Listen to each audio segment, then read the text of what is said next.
محور باشیک کتن 12 کیلومتر لناوندا باجار موصل دیره چند هزکن سربازین جدا لوی محوری هاتینه بنجه کرن با اپراسیونا کنترل کرنا موصله.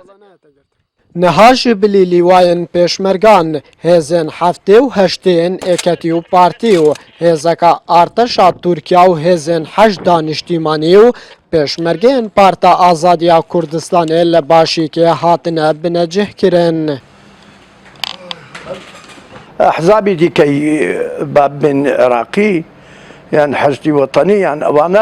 علاقة بموانيا وأنا خوان لجي خوان سأمريان فكرة ما جوايزين وأنا جوايزين لا يمني لا يمني وأنا لدشتا نیناوا محور باشی که نزیکترین جهه بو پیشمرگه و هزیندی هیا کلویر ارشن خواد دست بکن با کنترل کرنا موصله و گندن شبک نشین و گند بعضان و ناحیه برطلا و قضا حمدانیه.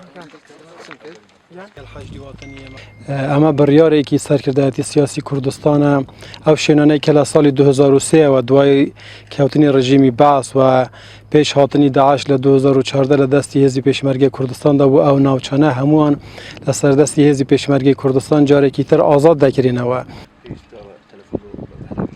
گەدارین کە چێ بەشدارە بیا بەشدار نابێ لە گرتنەوەی مووسڵ و ئەو پیلانانەی کە هەیە و ئەو بەرنامەدا ئاژێژێ ئێمە ئەمری سەروی خۆمان وەرەگرین ئەوان ئەزانن ئایا چێ بەشدارە بی و چێ بەشدار نابی و عیلاقەشمان لەگەڵ دەوروبەرمان ئەو هێزانەی کە لێرانەنە زۆر باشە. پارتا آزادیا کردستانه کو پارتکا روشالات کردستانه که جوان هزین کو برهویا خوا با پشکداری کرن دو اپراسیونا کنترل کرنا موصله نیشان دایا. لباشی که هزکات تایبتی خوا جزلام و جنان بنجه کریا. لناهیت زانین دوی اپراسیون دا پشکداری دکن یا نه. بۆ گرتنەوەی مووسڵیش ئێمە هەنگاومان لەگەڵ هەنگاوی پێشمەرگەیە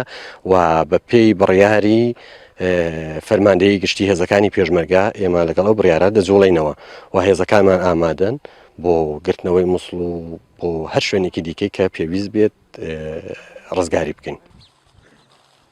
بنجهکرنا اف همی هزه لباشی که لدمکی دایا که هیا نها ناکوکی دنافره حکومت عراقی و هرمی و امریکا لسر کوچه هزک پشکداری دو اپراسیونا کنترل کرنا باجار موصل دادکت هیا او زلال نینا چند هز پشکداری دو اپراسیون داد دکن. طایف گوران NRT محور باشی که